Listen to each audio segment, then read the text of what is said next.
Won't he do it? Yes, he will. We're gonna look back and be so amazed. How it turned out, it's only his grace. Won't he do it? All right, y'all. What up, y'all? Hey, y'all know what day it is. It's Wednesday, y'all. I got a guest. Ow. So everybody say what up to Nicole. Good afternoon. She's saying good afternoon. She's like really proper, but it's okay. This is my friend Nicole, and she is my guest for today. Well, only for a few minutes, maybe. She said she didn't want to stay that long in the mobile meditation station, but I got a testimony that God even showed me about that she went through. So Nicole, how you doing today? I'm blessed. I'm good. Amen. Amen. How's it going? How's the kids? They're wonderful. Thank you. They're wonderful. So just tell us a little bit about yourself before you exit the mobile meditation station. You don't have to exit. I mean, you can stay, but tell us a little bit about it. You already know I'm an introvert. So first of all, she's an introvert. I don't do all of this. We got to pray for her, y'all. I still won't be a TV person. Anyhow, oh man, I'm only doing this because you've been asking me forever. Okay, well, forever. That means it's here, y'all. Forever's here, y'all. Forever. But I mean, I think you know the story better than I do, since I don't remember most of it. Okay, so I'll leave it up to you. Let me tell y'all the story. To tell your viewers about what had happened and why I'm still here. Okay, amen. So today is Won't He Do It Wednesdays. We all know that. Won't he do it? And I have a story for Nicole. Well, about Nicole. So Nicole and I used to work in a classroom together. And one day she had, she told us that she was going out and she had to get some surgery or whatever. And being that, we were her co-workers, we were going to be there for her. Now, we had went to go see Nicole, Carol and I. God rest her soul. Yeah, Carol and I went to go see Nicole. I'm just going to say on a Tuesday. I don't remember what day it was, but we went to go see her. She was getting ready to come home, and we was expecting to hear from her, and then nothing. But the thing about it is, I had a dream. Now, I know last week I told y'all that I had a dream, and all my dreams don't tend to be from God, but I had a dream about Nicole, I suppose, because I was sleeping in my bed and my grandmother, who was deceased at the time, came and handed me this little baby. Now, when she handed me this little baby, she said to me, her name is Nicole. Now, I'm trying to have a baby at the time, and I'm like, her name is not Nicole. I'm telling my grandmother, I don't want to name her Nicole. I wanted to name her what I wanted to name her. And all she said that her name was Nicole. So the next day when we get to work, our supervisor comes in and says, oh my gosh, she's really like frantic. Dramatic. Oh my gosh. Yeah, it's very dramatic. You have to pray for Nicole. We're like, why? What happened? Why? She's like, I don't know. She's in a coma. You just have to pray for her. What? She's in a coma? Yo, we just saw her yesterday. She was getting ready to come home. That's how quick things happen. That's why you have to stay prayed up. What happened was her body became septic. And her body shut down.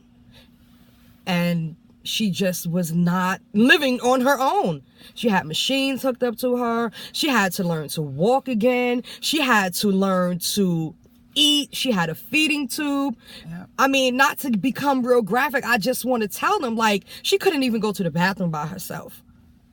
And she had to wear a diaper. I just have to say that because look at her now. Like, won't he do it? But she wasn't with us anymore, honestly.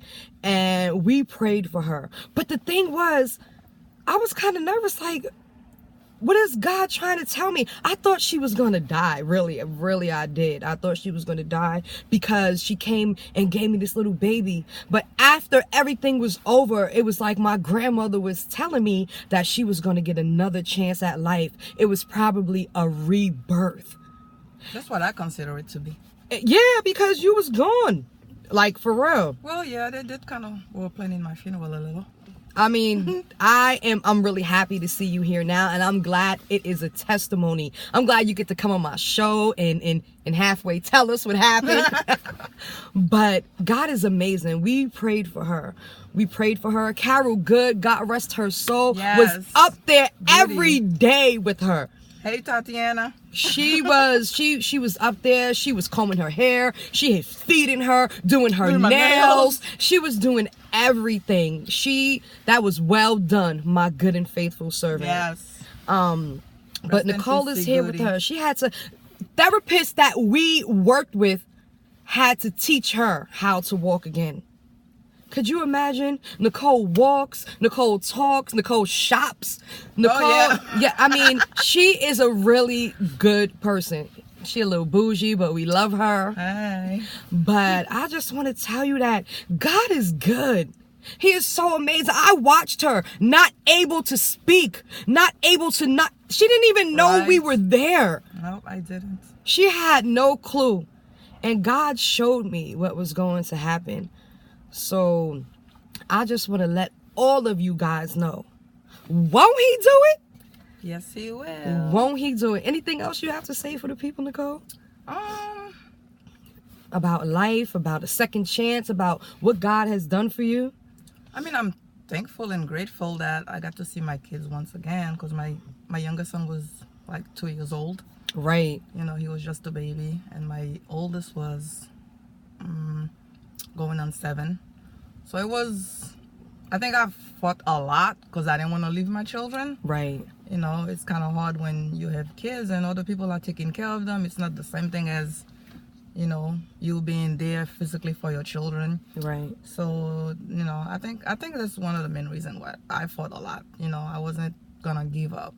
I mean, amen. I didn't know where I was or how long I was there, but, you know, when I did come through once in a while, you know, only to crash again. And, you know, so it's I guess it wasn't my time to go yet. Right. That wasn't ready for me yet. So I'm thankful and I'm grateful for everything that I went through. It made me a stronger person. You know, I think it made me more of I have more empathy for certain things. Especially for some of the kids that I work with, because I understand what they're going through, right? You know, physically and emotionally, and I'm just grateful for everybody that was there for me, my family, my coworkers, and everyone. But I'm mostly grateful and thankful for God for giving me another chance, you know, to be with my kids, and I get to enjoy them being little gentlemen. Amen. And that's what I'm thankful for. Yo, remember we came and we bought the Christmas tree to your house? Yeah. We bought a Christmas tree to her house, y'all. And we set up because she couldn't do it. It was around Christmas time. And we wanted her children to have Christmas. We took a Christmas tree from the job.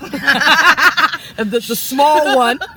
The supervisor knew. And we decorated. We bought her food. We had gifts. It was just really amazing. Nah, I think that was all that stuff. Oh my God, bless. I mean, seriously, Carol, rest in peace. But you know, I was craving a lot of like salty stuff that I'm not supposed to have because my kidneys had shut down and I was on dialysis and I'm not supposed to be eating that. But I know if I ask my family, they'd be like, nope. So Carol, can you please bring me some salami and cheese? You know, she's like, how much you want, baby? You know, so every time I needed the bad stuff that I couldn't have, that I'm not supposed to have, that I couldn't have, you know, and I know my aunt will definitely be like, nope.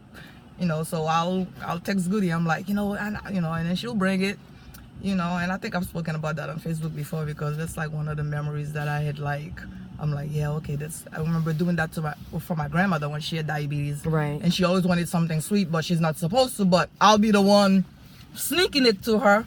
So Carol was my sneak person, right? You know, and it was, you know, I mean, it was a rough time.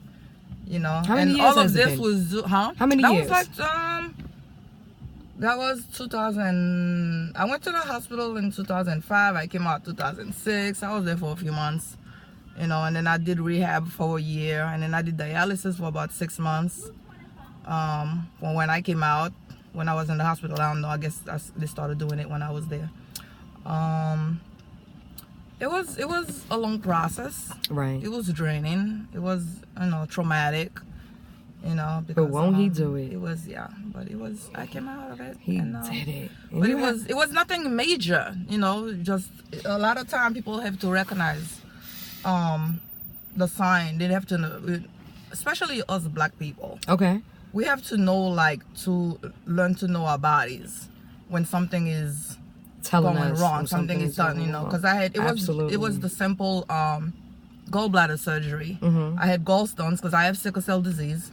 So sickle cell disease impacts my body and impacts all my organs and stuff, so I had gallstones from that. So before they got too big, my doctor suggested that I remove them, and I did. And then I went home. I was home for a week after that, but then on a Monday I went to see the surgeon that did the surgery, and I was telling her that I had like a stomach ache, whatever. And then I was staying at my aunt's house. Mm-hmm. So, and then my son ended up having an asthma attack at like 1 a.m, and they weren't home yet. So and one of my cousins came home, and then she drove me home so I could give him his asthma medicine. But then like around like 2 o'clock in the morning, Right. I have like this really terrible, like the stomach ache just like really like tripled.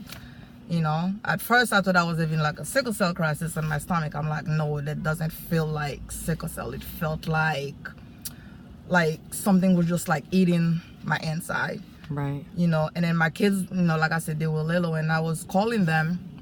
I was like, but their bedroom door was closed because I put them to bed. I gave my son his medicine. I'm like, go to sleep, So I'm like, okay. I'm like, oh my God, I'm gonna sit here and I'm gonna die because they're gonna hear me. And I'm hollering and I'm screaming. I was sitting on the couch and I fell to the floor because I was trying to call to get the house phone to call 911 because I had my cell phone on me. And I'm sitting, I'm like really yelling. I'm like yelling. And there and behold, my oldest son, he heard me and he came out. He's like, what's wrong, Mommy? I said, call 911, So he did call 911. He's like, and I can hear him on the phone saying, Mommy's having sickle cell. But they know. You know what? That's important that your children know what's going on with you. Absolutely. And know how to call 911. And you really have to prepare them, especially when you have a parent that does have a disease. So, and I can hear him. He's like, no, Mommy's having, and they must have been asking him questions like, no, she's having sickle cell and she's on the floor, so send the ambulance. Aww. And then, but then, and I'm like in and out of consciousness at this point. So I'm like telling him, giving them the address or whatever. And then ambulance came and they couldn't get into the building because my intercom wasn't working.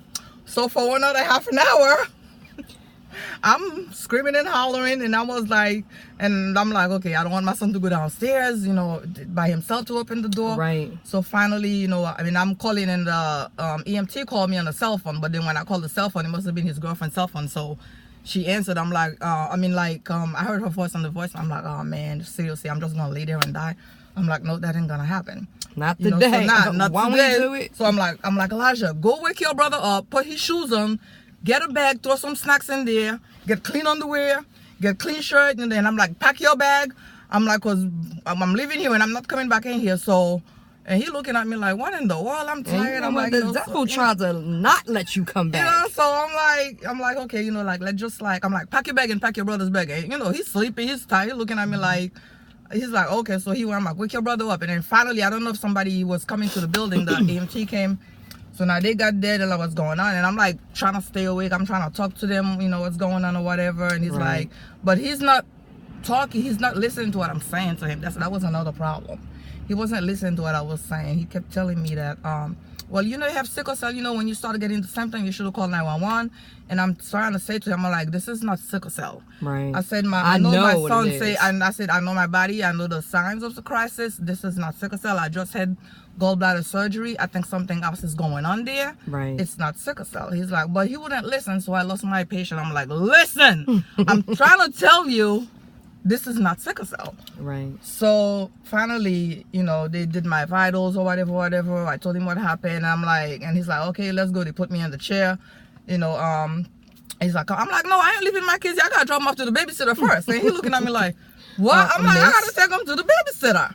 So I'm like, come on, guys, put your jacket on. I'm like, Lasha, take your brother. Oh, that's when you had to go downstairs. That's when I had to go to, so I'm like, and I called Laddie. It was like 2 something. I called the babysitter. I'm like, I'm not feeling well. I got to go to the emergency home. I'm dropping the kids off. She's like, oh, okay, let me know when you come back home. I said, well, if I don't come back in the morning or if you don't hear from me, call my aunt, let them know what happened. Right. And thank God I said that, because when I remember dropping the kids off at the babysitter. I remember going outside because it was around Halloween time. I remember going outside. I'm like, oh my God, it's so cold. I remember getting in the ambulance. I remember the ambulance leaving in front of the building. And that was the last thing I remembered. I don't remember anything else because I passed out and I was unconscious until the Thursday after. And I remember waking up and my aunt was there, and I was like, and I said to my aunt, I said, you know, auntie, if I die, girl, you got to be careful what you speak. Oh no, I did. I said, I know, but you have to be prepared. If I die, I want you to make sure my kids are okay. Of course, you got to be prepared. And why I said that was, I was laying in the bed. I know that. I mean, sorry if I'm being a little graphic, but I was urinating nonstop. But it was like, it wasn't like, it looked like really dark. I guess the poison was like starting to come out of me because the septic, my body had become septic from the surgery, because my gallbladder had I had bile, they had poked my bile up while they were doing the surgery, so I became septic. Wow. So, and the urine, it was like I was urinating nonstop, you know, and it was like really dark, like coffee ground urine, you know, and the girl, and I felt so bad. She's like, you know what, don't worry about it. Just do what you got to do, and then I'll give you a bath or whatever. And my aunt was there, and she was crying and stuff, you know. She was like, oh, you know that today's Thursday. I said, oh, okay, today's Thursday. I'm like, okay. And that was from that Thursday till whenever I woke up a couple of months later. I don't remember anything else after that. But I had a lot of visions when I was laying there. I didn't know. When I was in and out of consciousness, I can hear certain people. I mean, like, I remember my supervisor, yeah, she was there a lot. Nicole, bust that door 5. I remember, like, when I'm in and out of consciousness, I can hear certain people, but I don't know who's there. I don't know who was coming in and out, you know, but, in and out, you know, like, you know, being intubated, you know, and it's, it was weird because I didn't know what was going on. And when I came out of it, when they took me off the ventilator and tried to make me breathe on my own, it was the hardest thing that you have to do.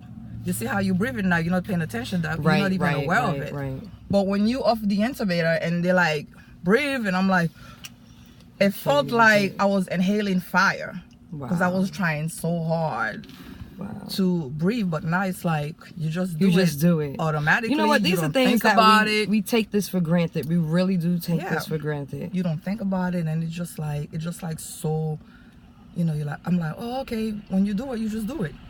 Well, not that I'm being forced to do it, and then I couldn't do it, and I tried. They tried for 3 days to make me breathe on my own, and I couldn't do it. So they had to put me back on the respirator, ventilator. So it was, you know, and then it was really an experience, you know, not being able to do anything naturally. You know, kidneys shut down, dialysis, and that's another thing. If you know somebody who's on dialysis, be of comfort to them. Because even though you're just sitting there and they're like cleaning your blood out, they're draining your blood, putting it back in your body, it feels like you was running a marathon. Wow. And you're like, yes, you get very, very exhausted, like you was running a marathon. Just being sick is really, really, really but hard. It just feels like really, it's really exhausting. Actually, it really is. And then you like cold until they put the blood back in there. You know, it's amazing what God does with technology, and thank God for doctors and nurses. Y'all hear? Yeah. For somebody who said they was not going to talk, okay? He's 16 minutes in, y'all. For somebody who said it. But you know what? It's really important. It's really important for people to tell their story. It's not only that, but I just feel like, you know, like us as Black people personally, we don't really like listen to our body. That's the whole thing. You need to listen to your body, whatever it may be. It might be something little, it might be something big, and you ignore it. And, you know, because I know Black people don't go to the doctor because they don't really like to go, but, you know, like, don't ignore like things that's happening to you, because you never, I could have been lazy and like, okay, it's just a stomach ache, you know, whatever, and but then you die somewhere. Yeah, you know, and then I ended up in a coma. Don't know what's going on, don't know what's happening, looking like a 300-pound, you know, whale, like my aunt said. She's like 30 pounds, y'all. Yeah, I was bloated up to whatever, but I remember telling my aunt, well, you didn't take a picture of me the first time in my life that actually put some weight on. She's like, it's not funny. You will not. But you know wanna what? see You yourself just like have that. to. You have to laugh. You have to be grateful. You have to be thankful. God is so amazing, and I think it's really amazing. You know what? This tells friends. Friends are really important because Carol Good really was up Yes. there for a long time, and we went. And she we don't went, even like hospitals. and Rashida and myself and her, and we made sure the boys had Christmas. We went there. We were good. You know what? If you have a good friend, cherish your good friend. Yep. Because we don't get good friends like that anymore. It is imperative. Yes. Really important to cherish your good friends. And you know the best way to have a good friend is to be a good friend. So I just want to leave you guys with that. I thank you, Nicole, for finally coming out and telling your story. Won't he do it? Yes, he will. Amen. Bye, y'all.